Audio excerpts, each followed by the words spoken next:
सिरोही के आबू रोड से खबर, जहां पर ब्रह्मा कुमारी शांतिवन में दिखा जहरीले जीव का विचरण। 8 फीट लंबे अजगर के मूवमेंट से लोगों में हड़कंप वहां पर मचा है। सूचना मिलने पर स्नेक कैचर मनोज राणा मौके पर पहुंचे हैं और स्नेक कैचर ने अजगर को काबू में किया, रेस्क्यू किया। अजगर को पकड़ करके छोड़ा ऋषिकेश के जंगलों में। तो तस्वीरें आप देख सकते हैं कि किस तरह से सिरोही में अजगर मिलने पर हड़कंप मच चुका है और स्नेक कैचर ने समय पर पहुंच करके हालांकि अजगर को काबू में किया है, लेकिन जिस किसी ने भी ये नजारा देखा सबके होश फाख्ता हो गए। तस्वीरें लगातार सिरोही से सच बेधड़क पर, और आप देख सकते हैं कि जैसे ही अजगर के मिलने की सूचना मिलती है तमाम लोगों की भीड़ इकट्ठी हो जाती है। हालांकि गनीमत ये रही कि समय रहते स्नेक कैचर पहुंच जाते हैं और अजगर को काबू में किया जाता है। किसी को किसी तरह की जनहानि यहां पर नहीं होती है। और अब टोंक से खबर, जहां पर केंद्रीय मंत्री भूपेंद्र यादव डिग्गी नगरी पहुंचे हैं। श्री कल्याण महाराज के दर्शन किए, देश प्रदेश की खुशहाली और समृद्धि की कामना उन्होंने की। श्री कल्याण वन भूमि में पौधारोपण कर प्रकृति को बचाने का संदेश दिया। 25,000 पौधारोपण करके डिग्गी की धरती से इतिहास रचा है। तो देश प्रदेश की खुशहाली और समृद्धि की कामना की गई है। डिग्गी की धरती से इतिहास रचा है। श्री कल्याण वन भूमि में पौधारोपण करके हरियाली राजस्थान, जो हरियालू राजस्थान की थीम रही और उसमें काफी राजस्थान ने काफी कुछ सफलता प्राप्त की है, उसी को आगे बढ़ाने के उद्देश्य से लगातार पौधारोपण राजस्थान में किया जा रहा है। और आप देख सकते हैं भूपेंद्र यादव भी यहां पर मौजूद है। केंद्रीय मंत्री भूपेंद्र यादव डिग्गी नगरी पहुंचते हैं। मुस्कुराती हुई ये तस्वीरें टोंक से। और अब बसेड़ी की बात करेंगे, जहां पर अंधविश्वास की आड़ में तालिबानी सजा दी गई है। भाली गांव में महिला पर भोपा बरसा रहा कोड़े।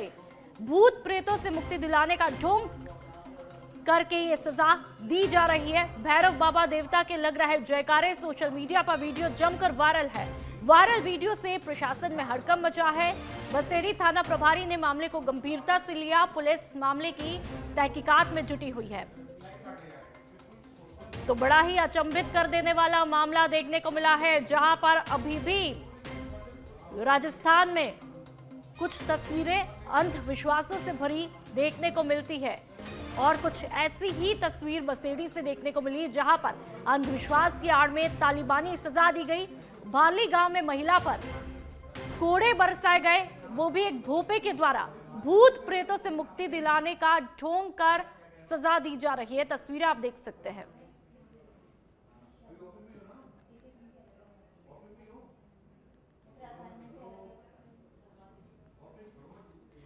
और अब आपको सीधा ले चलते हैं एसओजी कार्यालय, जहां पर प्रेस वार्ता चल रही है। क्या कुछ कहा जा रहा है, सुन लेते हैं। इनके जो अकाउंट में जो पैसे थे और जो इनकी वेबसाइट थी, इनका जो काम करने का तरीका था, उससे बिल्कुल स्पष्ट था कि ये ठगी करने वाले थे। तो जब एसओजी की जांच हुई तो उसमें स्पष्ट था कि प्रिंस सैनी नाम का व्यक्ति जो है वो आम लोगों को ठग रहा है। और इस जांच के पश्चात एसओजी में मुकदमा दर्ज करके इनको गिरफ्तार किया गया है। जो इसका काम करने का तरीका था वो ये था कि वो लोगों में विश्वास पैदा कर सके। इसके लिए बड़े बड़े आयोजनों में जाना, स्कूलों में जाना, डोनेशंस जैसी चीज़ को सामने भी आई है, जो जांच में सारी बात सामने आएगी। और बहुत सारा कैश में काम किया, कोई भी पैसे जो हैं अकाउंट्स के अंदर नहीं आ रहे थे। और जो लास्ट में अलार्मिंग चीज़ थी वो ये थी कि करीब 2360 रुपये की एक स्कीम चला दी, जिसके अंदर की एक सो कॉल्ड सोशल मीडिया के सर्विसेज का नाम दिया, जबकि वो ना तो वेबसाइट बनी हुई है, ना ऐप बनी हुई है, ना उसका कोई बेस है। और उसके पीछे कोई लॉटरी देना और क्रिप्टो के अंदर देना, टोटल ठगी का कार्यक्रम चल रहा था। और आरंभिक पूछताछ में ये बात आई है कि इसका इरादा था कि कम से कम 30 लाख लोगों तक ये पहुँचे और ठगी के बड़े अमाउंट को ये प्लान कर रहा था। बट एसओजी ने इसका जो अपराध का तरीका था उसका पटाक्षेप करते हुए अब गिरफ्तार किया है। उम्मीद करेंगे कि जो ठगी किए हुए लोग हैं वो अब सामने आएंगे और इसके खिलाफ और ज़्यादा कार्रवाई होगी। एसओजी को कैसे पता चला कि ये व्यक्ति विशेष लोगों के साथ ठगी करने वाला था या उसका प्लान बनाने वाला था, और कितना अमाउंट का इसका वो प्लान था कि मुझे इतना पैसा रिकवर करना लेना है? देखिए, ये मैंने आपको बताया है कि जब हमारे पास ये शिकायत आई तो ये ऑलरेडी वहाँ का काफ़ी चर्चित केस था। ऐसा नहीं था कि किसी को नहीं पता हो। इसका जोर शोर से मीडिया के अंदर प्रचार किया जा रहा था, तो कोई सीक्रेसी की बात नहीं थी। जैसे ही एसओजी के सामने आया तो हमारे सामने क्लियर था कि ये तो खुलेआम ही अपराध कर रहा है। कितने पैसे की है ये सारी चीज़ें जब इन्वेस्टिगेशन होगा तब होगा, बट आप ये मान के चलें करोड़ों रुपए की ठगी तो निश्चित रूप से हुई है। देखिए, ये जो सामने आई है बात, लगभग 200 गाड़ियों की बात कह रहे हैं और 5-6 लाख रुपए 7 लाख रुपए लोगों से ले रहे हैं। तो आप गुणा कर लीजिए। उसमें भी जो आरंभिक पूछताछ उसमें आई है कि लोगों ने 6 लाख रुपए से भी ज़्यादा, कई लोगों ने 25-25 लाख रुपए भी दिए हैं। ये जो 2360 रुपए थे इसमें भी कितने लोगों ने दिए हैं ये भी चीज़ सामने आएगी। तो ये बिल्कुल आरंभिक स्टेज के ऊपर ही हम लोग ये प्रेस कॉन्फ्रेंस के जरिए जनता को बताना चाह रहे हैं कि और पैसे ना दें, क्योंकि अभी भी लोग पैसे लगातार जमा करा रहे हैं। आरोपी अकेला है या आरोपी के साथ और भी गैंग के सदस्य जिन्हें गिरफ्तार करना शुरू किया गया? अभी तो बहुत गिरफ्तारियां बाकी हैं। जो इमीडिएटली गिरफ्तारी हुई है वो दिनेश बागड़ी करके जो इसका मैनेजर है उसकी हुई है, और कंपनी में जो को डायरेक्टर है ममता भाटी उसकी हुई है। और कौन कौन है जो फरार चल रहे हैं जिनके ऊपर एसओजी की नजर?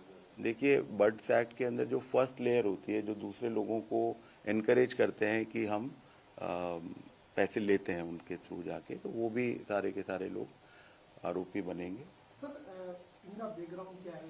ये मतलब ये 12वीं फेल है। ये 12वीं 12वीं फेल है। ये इससे पहले भी इस तरह की कोई स्कीम चलाने की इसके बारे में जानकारी आई है। सर, कोई मुकदमा वगैरह इनके खिलाफ पहले भी दर्ज हो चुके हैं? अभी मुकदमा अभी भी रिसेंटली दर्ज हुआ था, पहले भी दर्ज हुआ था, तो कुछ मुकदमे दर्ज हुए हैं, क्रिमिनल रिकॉर्ड है। इनकी मॉडस ऑपरेंडी क्या थी? कैसे ये लोगों को बताते थे कि इतने कम पैसे में ये व्हीकल प्रोवाइड करा रहे हैं? इनकी मॉडस ऑपरेंडी ये थी कि इन्होंने ये भ्रमजाल फैलाया है कि इन्होंने अपने बिजनेस मॉडल से बहुत ज़्यादा पैसा कमा लिया है, और जो लोगों ने कैपिटल रेज करने में या कंपनी की सहायता करी उनको ये फ़ायदे के रूप में या एक रिवॉर्ड के रूप में इतना एक स्कॉर्पियो देंगे।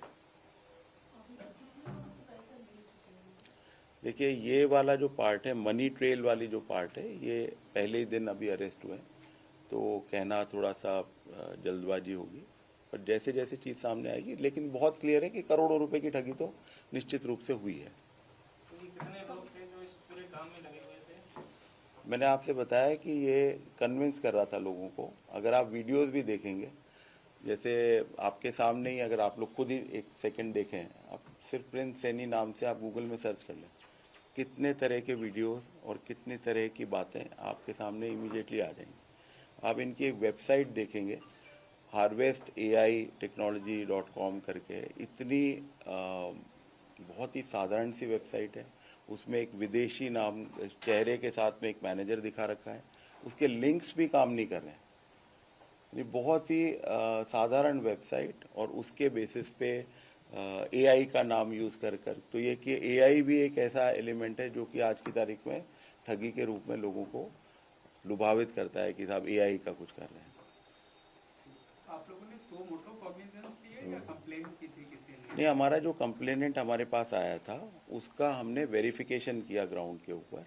जब वेरिफिकेशन में जो सामने आया उसके बेसिस पे मुकदमा दर्ज हुआ। टोटल 3 गिरफ्तारियां हैं। तो 3 गिरफ्तारियां हुई हैं, और आने वाले समय में अभी एक बार नाम मैंने बताया आपको, ये प्रेस नोट में आ जाएंगे। बंसीलाल और प्रिंस सैनी है, ममता भाटी है और दिनेश बागड़ी है। और किसी को कुछ पूछना है तो? Thank you. एक ये फोटोज अगर आपको एक्यूज के करवाने हैं तो हम लोग करवा देंगे। तो आपने देखा 200 से ज्यादा लोगों से ठगी के मामले में ये प्रेस कॉन्फ्रेंस की गई। बढ़ते हैं आगे, कोटा से खबर, जहां पर विशाल नमो युवा रन में उमड़ा जनसैलाब। स्पीकर ओम बिरला ने नमो रन का शुभारंभ किया। नशा मुक्त भारत के संदेश के साथ में नमो रन में तमाम युवा दौड़े। प्रधानमंत्री नरेंद्र मोदी के फिट इंडिया मूवमेंट को आगे बढ़ाए युवा। इसका मेन उद्देश्य यही था कि युवा प्रधानमंत्री नरेंद्र मोदी के उस उद्देश्य को आगे बढ़ाए। हजारों प्रतिभागियों ने नमो युवा रन में भाग लिया है। तो फिट इंडिया थीम को लेकर के तमाम युवा बेहद उत्साहित होते हुए कोटा की ये तस्वीरें, जहां पर तमाम युवाओं ने भाग लिया। नशा मुक्त भारत के संदेश के साथ में नमो रन को लगातार आगे बढ़ाने की ये तस्वीरें आप देख सकते हैं। लोकसभा स्पीकर ओम बिरला खुद इन तस्वीरों में मौजूद दिखाई दिए। डीग से जहां पर जमीनी विवाद के चलते खूनी संघर्ष में एक ही पक्ष के 1 दर्जन से ज्यादा लोग घायल हुए हैं। जुरहरा के राजकीय चिकित्सालय में घायलों को भर्ती करवाया। गांव के मंदिर के लगभग 5 बीघा जमीन को लेकर के यह विवाद था। जुरहरा थाना क्षेत्र के लोहागढ़ की यह घटना बताई जा रही है।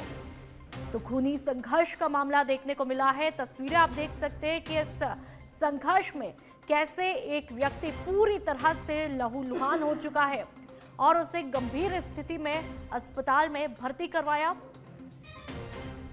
गांव के मंदिर की जमीन को लेकर के ये विवाद था, लेकिन इस विवाद के चलते एक व्यक्ति को गंभीर चोटें आई हैं और ये तस्वीरें भी आप लगातार टीवी स्क्रीन पर देख सकते हैं कि किस तरह से व्यक्ति पूरी तरह से लहूलुहान की हालत में है।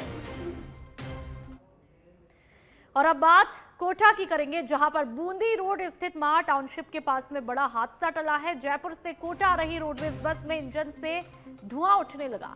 बस चालक ने अपनी सूझबूझ दिखाते हुए तुरंत बस को सड़क किनारे रोका।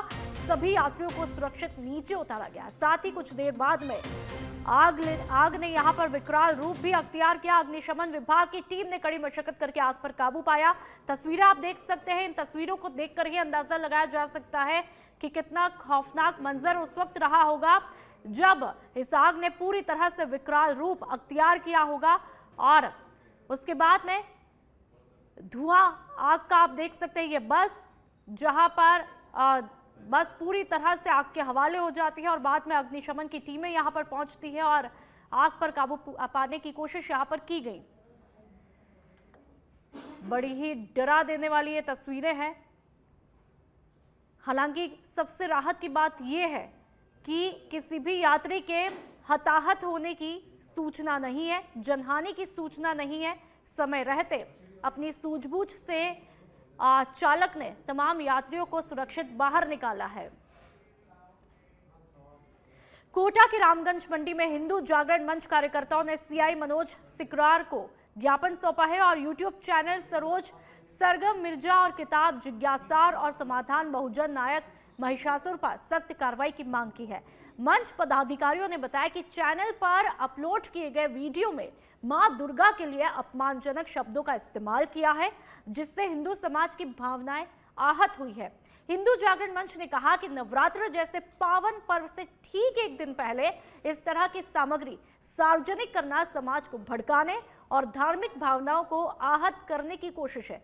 मंच ने चेतावनी दी कि यदि जल्द ही कार्रवाई नहीं की गई तो हिंदू समाज आंदोलन के लिए बाध्य होगा। माँ भगवती दुर्गा के लिए अपशब्दों से भरा हुआ एक कंटेंट डाला गया, जिसमें माँ को अभद्र भाषा से संबोधित किया गया। इस प्रकार के कंटेंट पूर्व में भी उक्त व्यक्ति द्वारा डाले गए हैं, जिससे और ये सब नवरात्रि आने के कुछ दिन पूर्व इसलिए ताकि हिंदू समाज सनातन धर्म के स्वावलंबन की भावना भड़के। मेरा प्रशासन से आग्रह रहेगा कि इस प्रकार की जो भी व्यक्ति अपराध करता है उसके ऊपर। और आप सीकर के श्री माधोपुर से खबर, जहां पर सीवरेज लाइन के पाइप कार्य के दौरान हादसा हुआ और वहां पर ग्लेंटर मशीन से पाइप काटने के दौरान हाथ कटा है। उत्तर प्रदेश का रहने वाला है मजदूर, गंभीर हालत में चिकित्सकों ने रेफर किया है। ग्लेंटर मशीन से पाइप काटने के दौरान हाथ कटा था एक मजदूर का काम करने के दौरान, और ये मजदूर उत्तर प्रदेश का रहने वाला बताया जा रहा है। तस्वीरें सच बेधड़क ने ब्लर करके बताई है क्योंकि बेहद दर्दनाक ये तस्वीरें हैं। आप इन तस्वीरों को देख के ही आपने अंदाजा लगा लिया होगा कि किस तरह से ये मजदूर दर्द में करा रहा था। और अब बात भीलवाड़ा की करेंगे, जहां पर काछोला क्षेत्र में एक बार फिर बनास नदी उफान पर है। राजगढ़, चौहली, चैनपुरा, आसावरी पुलिया पर आवागमन बाधित हुआ। आवागमन बाधित होने पर ग्रामीणों की नदी के दोनों तरफ भीड़ लगी है। तस्वीरें आप खुद देख सकते हैं। ग्रामीणों ने क्षतिग्रस्त ककरोलिया घाटी थल खुर्द पुलिया निर्माण की मांग की है। तो भीलवाड़ा की ये तस्वीरें हैं जहां पर आवागमन पूरी तरह से बाधित होता हुआ दिखाई दे रहा है, और जो कुछ गाड़ियां भी दिख रही है पूरी तरह से कहीं ना कहीं कहा जा सकता है रिस्क पर है। इससे कहीं ना कहीं लोगों की जान का खतरा भी बना रहता है। और अब बात प्रतापगढ़ की करेंगे, जहां पर जिला अस्पताल के बाहर अवैध वसूली का खेल चल रहा है। पार्किंग के नाम पर आम जनता से मनमानी वसूली की जा रही है। पार्किंग शुल्क वसूली के खिलाफ बीएपी का मौन प्रदर्शन है।